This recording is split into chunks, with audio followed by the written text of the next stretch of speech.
It's the Locked On Flyers podcast for Tuesday, May 30th. Your daily dose of Flyers news, analysis, and high quality content that is going to lift off with some more draft eligible prospect coverage today. I see what you did there.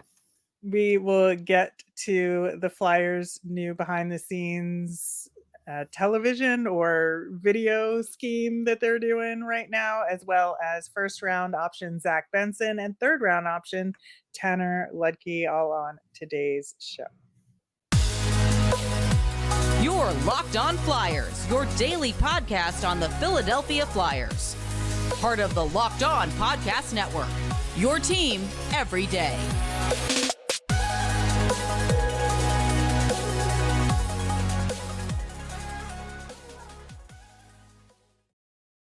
Hey there. Thanks for making Locked On Flyers your first listen every day. I am Rachel Donner. You can find me on Twitter at rmiriam. I'm here as always with prospect expert Russ Cohen, who is on Twitter at Sportsology.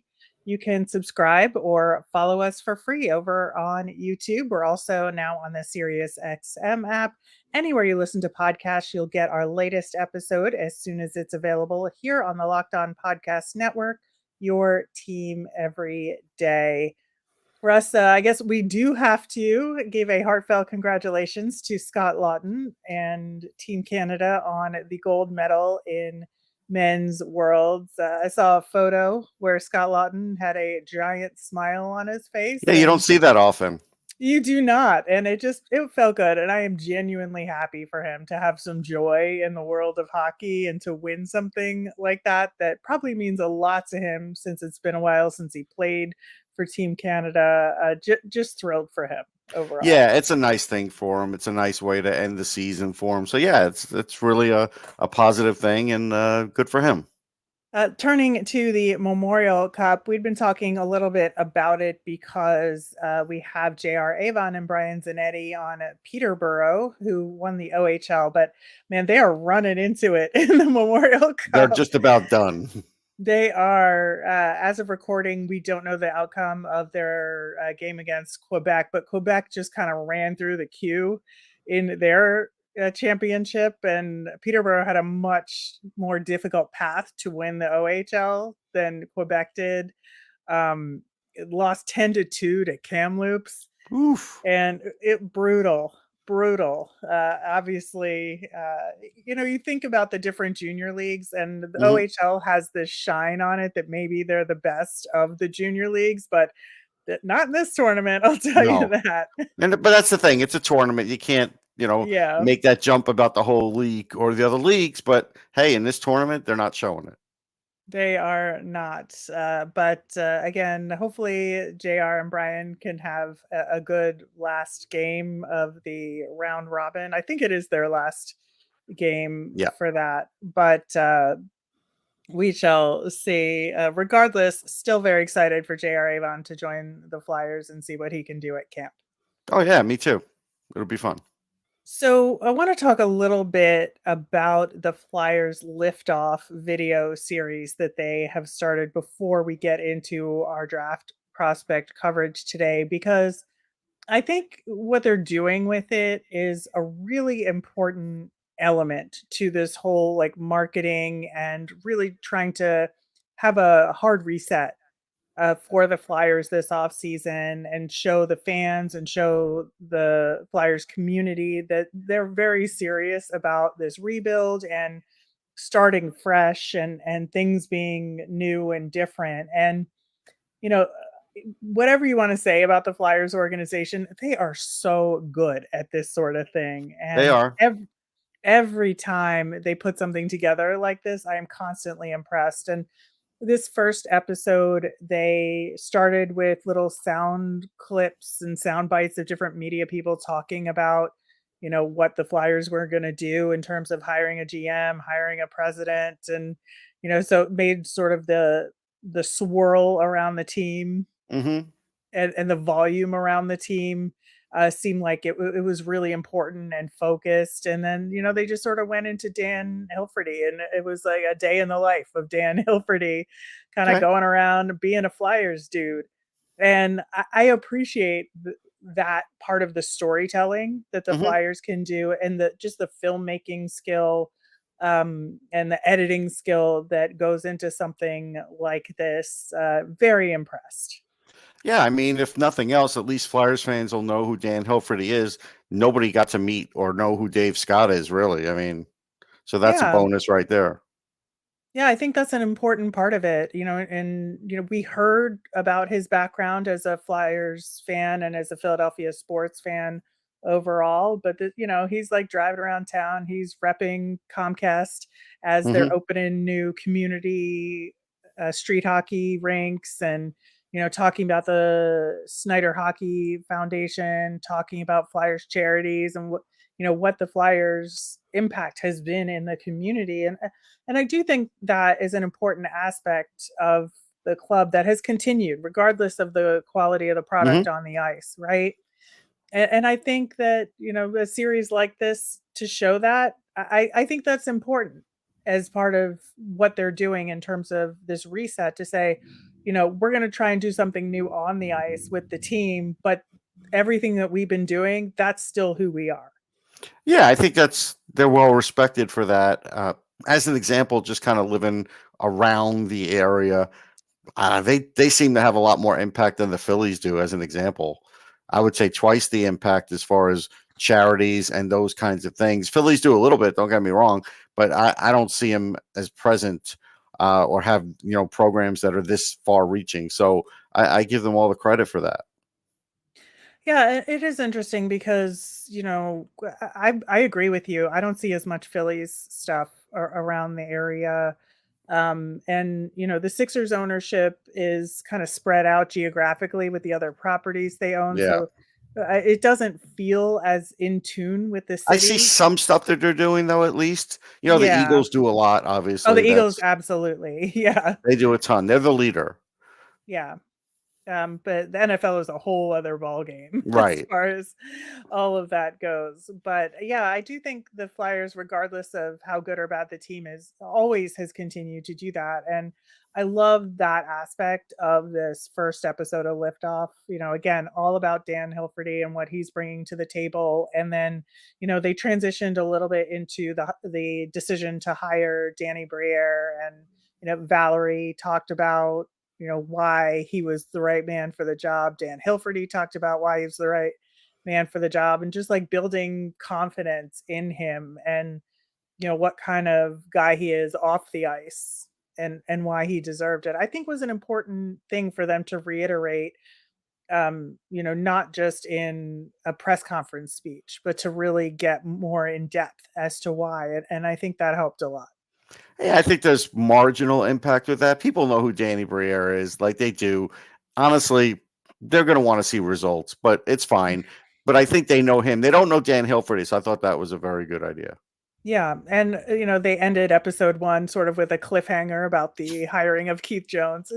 God bless them. They're so good at this. So good. Like with a little teaser about Keith Jones at the end for episode 2. As far as expectations for the series, I really hope, aside from the, master storytelling filmmaking that they do, I'm really hoping they do dig a little bit more behind the scenes, especially as we approach the draft. Maybe after the draft, we'll get some really good footage from behind the scenes. And I really want a little bit more transparency, I think, than we've gotten in the past. And it seems like that's what they want to provide. Well, they did it before with that. They did it before with Holmgren. They did it pre-draft. I don't see why they can't do it pre-draft. So show me pre-draft. Show me analytics. Show me some of that. We'll see. We'll see if they do. Yeah, I hope so too. And again, very much looking forward to the rest of this series for the Flyers as we approach the draft. And we're obviously thinking more and more about the draft as it gets closer. Part of me is super excited, and part of me feels like Rover and the monster at the end of this book. But there are a lot of really good options for the Flyers out there, and Zach Benson is one of those options for the number 7 overall pick, if he is still available. Excited to talk about him coming up next. Today's episode is brought to you by a product that I use literally every day, AG1 by Athletic Greens. Maybe you're like me and you want to be healthy and eat well, but it's always easier said than done. That's no longer the case with AG1. With one delicious scoop of AG1 in a glass of water each day, you're absorbing 75 high quality vitamins, minerals, whole food source superfoods, probiotics, and adaptogens to help you start the day right. This special blend of ingredients supports your gut health, your nervous system, your immune system, your energy recovery, and focus. It can be hard and expensive to keep track of multiple different supplements and vitamins, not to mention how hard it can be on your stomach.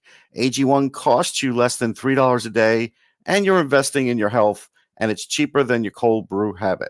Right now, it's time to reclaim your health and arm your immune system with convenient daily nutrition. To make it easy, Athletic Greens is going to give you a free 1-year supply of immune-supporting vitamin D and 5 free travel packs with your first purchase. All you have to do is visit athleticgreens.com/NHL Network. Again, that's athleticgreens.com/NHL Network to take ownership over your health and pick up the ultimate daily nutritional insurance. You can follow us on Twitter and Instagram at Locked On Flyers. That is where you'll keep up to date on all the Flyers news and our episodes.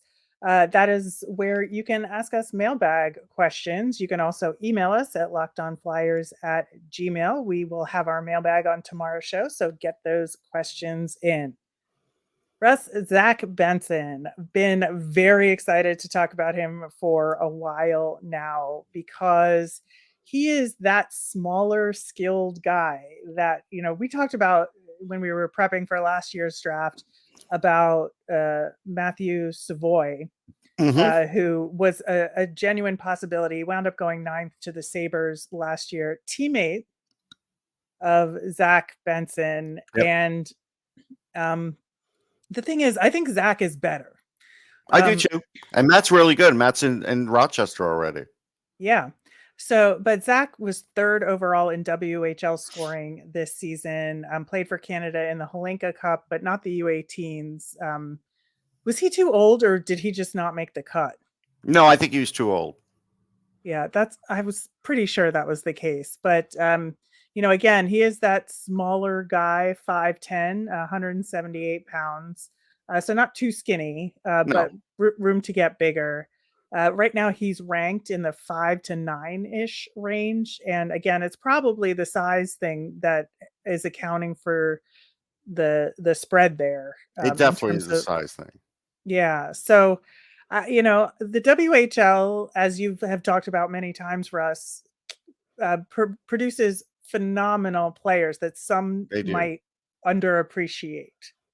Yeah, I think so. I mean, I feel like if you don't see Zach Benson playing a lot, you're not going to appreciate him. If you're just watching a highlight film, it's nice to watch. But again, I do think it's similar to Jack Hughes where you have to really watch him to appreciate him. Otherwise, you're going to say, hey, he's a small guy, he's scoring a lot, but can he do that at the NHL level? I'm not going to say that because I think he's the smartest player in the draft. He definitely, while he is a center, can play wing as well. And he does whatever his team wants him to. If they want him on the wing, he goes on the wing. If they want him on center, he goes on center. I think he's capable of playing center at the NHL level. I don't know where he's going to play, but he can play both. So it's nice to have that versatility. If nothing else, he's good on faceoff. So you have that.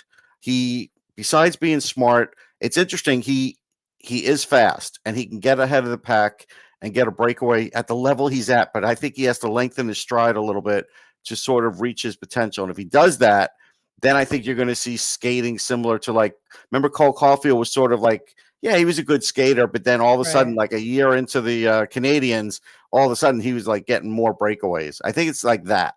I think there is that little fixable element there that can make him that much better. He's got a great shot. He's a tremendous defender. He's one of the best, if not the best, two-way guy. And he makes plays along the wall where if he steals the puck, he just goes the other way with it. And those are all important aspects. Now, if you're worried about him getting hurt, I don't think so because he's sturdy. He has had a shoulder injury before because he is unafraid.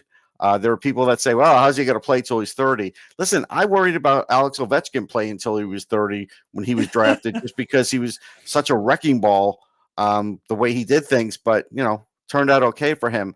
I'm not going to worry about Zach Benson. I'm watching other guys at his height and weight do just fine. And that's because, again, they know where to go on the ice, and he does, and he's really smart. Yeah, and you mentioned a little bit about his defensive play. That's one of the things that impressed me given his size, that he is able to keep up defensively. His positioning is great and his breakout support is spot on, and Oh, yeah. that goes to his hockey smarts, right? That he's good Mhm. with and without the puck, and he just seems to think about the game ahead of everybody else out there, that he knows where all the pieces are going to move, Yes. and he finds the exact open space to be in, whether he has the puck or not. Whether he needs to receive a pass or he's dishing off the puck to where it needs to go. And that's your center. Like, that's exactly what you need from a center. Yeah, he's always thinking ahead. He told me that he's always sort of dissecting what's going on in the ice, and when he has the puck, he kind of already knows what he's going to do with it, not like waiting for something to happen. So that's good. You'll see he gets into a lot of 2-on-1 situations because of it, because Mhm. he can make that one play that defenders have a hard time with. The other thing is when he gets out and he starts breaking out, like you said, his passing's really good. He's a real dual threat. So he's a guy that could hold the puck. He'll go over, cut across the middle, and with deception, still shoot and still go high over the goalie's shoulder or make that great pass. He's truly a dual threat that way. But he could score goals. There's no question about it. He could do both. Yeah, looking at his stats from this season, just tremendous for him. 98 points total in 60 games, 36 goals, 62 assists, and then wound up with 17 points in the WHL playoffs in 15 games. So averaging well above a point per game here. And, again, one of the top players in the WHL overall this season. Just impressive, just given especially who his teammates have been. Yeah. You talk about Matthew Savoy, Connor McLennan, who the Flyers let go, is on that team as well, Scoring a lot. scoring quite a bit. And so that, it makes me worry a little bit about the Flyers potentially passing on a guy who's a similar player to Savoy, who they passed on, who's on a team with a guy who the Flyers drafted and then let go.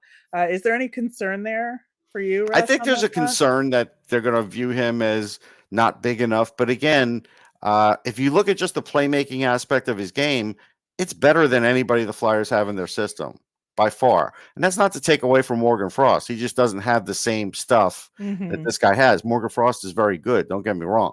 But I mean, they just don't have anybody like this. And my whole thing is if you want to go to that 6'2" range and just sort of stick with that, then you're going to miss out on guys like this. And if you don't see this guy as special, that's fine. The next team right after you is going to, and that's what's going to happen. I mean, that's where I would worry for the Flyers' sake, because you could always talk your way out of, like, well, we took Dvorsky because we think he could do this, but we also know he's 6'2", or we took Oliver Moore. Yeah, he's 6 foot or 6'1", or we took I mean, it's like, okay, I mean, you could always talk yourself out of a player like this, but when you get a player like this, then it shows me that, hey, you're taking this because you think he could be a star, and Zach Benson could be a star in this league.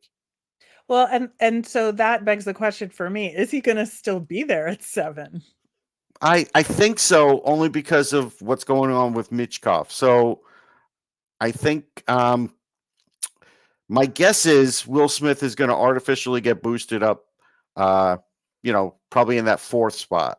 So then I think after that, then there's going to be a lot of shuffling around. I could see a team getting Ryan Leonard higher than I think he'll go, just because they like him and they say, hey, he's our guy, whatever. All that takes is like those 2 moves and Zach Benson's there. Like, Yeah. you know what I mean? That's it. That's all it takes. So very possible. One of the other things about him, I wanted to point out, from Smart Scouting, Mm-hmm. did some analysis on his transition game. And this, I think, speaks to me personally in terms of a skill that I think the Flyers need very badly. And so they tracked 4 games of Zach Benson's this season, he attempted 26 zone exits, a success rate of 69.2%. Like that, Yeah. that is really, really good. So 18 of his 26 zone exits were completed with puck control. Yeah. In those same games, he attempted 56 zone entries and he's gained the offensive zone 66% of the time. I will take that. I will Yeah. 100% take that for the Flyers. The Flyers need somebody like that. Those are, and I know him, and the reason it's smart is because he's from the Massachusetts area. So, Right. so he's playing off on that. And Josh, a good guy. I think Yeah. it's one of these things where you have to look at all of it with Zach Benson. You can't just look at, hey, we're worried because he's a smaller guy. Can he do this at the next level? If you start looking at those other things, you'll realize he can. It's the same thing. Like, again, it may take a season or two, but it's the same thing with like Jack Hughes. Everybody looked at him and said, oh, look, see, he can't do it. No, he can do it, but he had to figure out how to do it. He had to do it his way. And Benson will be similar. Where he's going to have to figure out where he fits in with whatever team he's on and how to get this done. And the coaching staff's going to have to believe in him. You can't just, you don't have to shelter this guy. You got to let him do those things that you're talking about because he is fully capable. Then you can get everything out of this guy. And so that's the team that gets him will get that. And I think they'll be a lucky team to have him. Yeah, I'm already a big fan. We are in the process of doing our Locked On NHL mock draft for the first round. And so we'll see if he's available when we get a chance to pick. And that will be coming in the next week or two. So stay tuned for that. In the meantime, we are going to look at a third round draft pick option in Tanner Ludtke coming up next. So, Russ, when you suggested that we talk about Tanner Ludtke, of course, the first thing I did was look him up, and he's a good Minnesota boy, right? It's not his fault, but he is, yes. He is obviously an American player. Then he's a forward, 6 foot, 185 pounds, and he's not ranked very much in the lists that have come out. Again, sometimes they don't go that far down, so you wouldn't see him necessarily. But the couple of lists that he's on, he's kind of in the third round, late third round. That I saw. And the thing I love about him, it just seems like he's one of those guys that wants to be the best underdog story ever. He works really hard, chip on his shoulder, and he's going to make it happen if it's the last thing he does. He will. And it's this. All right. So in the nicest way possible, like Central Scouting has him. I looked it up just for kicks, and he was like 58th in North America. Some of those other sites may not have had a lot of views of him. Let's face it. He's not a star. He was, highly ranked as far as in the USHL, as far as scoring and such, but they may have missed him. And that's fine. I saw him with Lincoln, and then I saw him in the All-American Prospects game. So I got, 3 or 4 live views of him. And what I saw was a really good guy, a guy that can move up and down the lineup in center, second line, third line. In the All-Star game, he was third line, which says something because those are the top players in the USHL. And he was there. He had 32 goals. He's a really good skater. I'm not telling you he's blazing fast, but his speed is good. He's really good on faceoffs. Like, this is a guy who could really play the center position. I like his hockey IQ. He does a lot of things well, just not a lot of people are talking about him. But trust me, scouts know him because, once you play in the game like the All-American Prospects game, you're there for a reason. You're there because to be seen by the 100 scouts that are there. And you're right. Like on a site like mine, having him at 45, he's not there. I may have had him in my 55. I can't remember now, but I only did one list like that. So you're right. Sometimes it's that. And sometimes it's like, hey, there just may not have been enough viewings of him. And I get it. But he is a guy that teams know, and I'm sure the Flyers know him. Yeah, you mentioned he does play for Lincoln in the USHL. He was 8th in scoring in the league this season, 6th overall in goals. So he is a scorer in that very good league. It's hard to score 30 goals in the USHL. That's a known fact in the scouting world. It's hard. Yeah, very much so. And it's funny, we've talked about Cole Knuble on the show, and I kept finding ties to Cole with Tanner, and same number of points as Cole Knuble, by the way, in the league. And Cole had a heck of a year, and he wasn't drafted. He's going to get drafted this year. Yeah. Cole Knuble will get drafted this year. I think so too. And one of the highlights I saw was a shorty that Tanner Ludtke scored where he deked on Cole Knuble. So I was just like, this is like, I like this kid already. And no, this kid's got stuff. He does. It's just not out there. Like, a lot of people haven't seen him, and maybe he's not super exciting, but he's very efficient. He's very good at his job. Yeah, and so he is committed to University of Nebraska Lincoln, or Omaha, sorry. Going into next season, and he has an older brother who plays there as well. And so I kind of started getting in the back of my head, is this a Kate's situation where you have a younger brother going in to play with his older brother at a solid D1 program, and will he come out on the other end? Well, remember the Fantillis have done that too with Luca at Fantilli. So it's done more than you think. It's just we don't pay attention enough to that. But it's a great thing when that could happen for a young player, because he's there with his brother. He kind of eases into the away from home life, and the older brothers are very good at guiding younger brothers that way. So that's Jackson Cates, right? Yeah. And there's a lot to like out of this guy, just for his overall play, his two-way play, the fact that he's a really good center. Like, the Flyers are going to need depth centers. They're going to. And, this could be one of them. Yeah, I think so as well. And, we're going to continue to talk about more draft options, both at the 7th overall pick and these 3rd round picks. We talked about goalies last week. Here's a forward that they could pick. Right now, they still have 2. We'll see what the Flyers end up doing with it there. But, we got to have all sorts of options, and that's why we're digging into these 3rd round picks. Oh, yeah. Yeah, it's important. I mean, I'm going to probably think that they're not getting a goalie option in this draft based on, the way they're talking and the way they feel good. And they're even talking about the KHL guy. To me, it's great that you have a good KHL goalie, but I wouldn't even start talking about him until I know he's coming to North America. The day he comes to North America, that's the day I start talking about him, Rachel. Otherwise, I would leave it alone.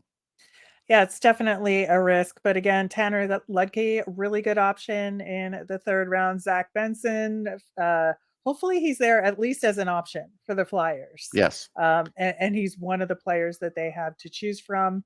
We'll have a highlight reel of Zach Benson in the show notes as well. A lot of highlights for him. Yeah, lots, especially passes. Oh, yeah. And assists, really good stuff in this reel. So take a look at that. Thanks once again for making us your first listen today on the Locked On Podcast Network, your team every day. Everydayers, tomorrow on the show, we are going to dig more into the salary cap and how exactly to solve this conundrum for the Flyers. Plus, we'll have your mailbag questions, so get them in. You can tweet us at Locked On Flyers. You can email us at lockedonflyers@gmail.com or comment over on YouTube. I'm Rachel. I'm on Twitter at rmiriam. That's RMIRIAM. I'm Russ. I'm at Sportsology, SPORTSOLOGY. Have a great day, everyone.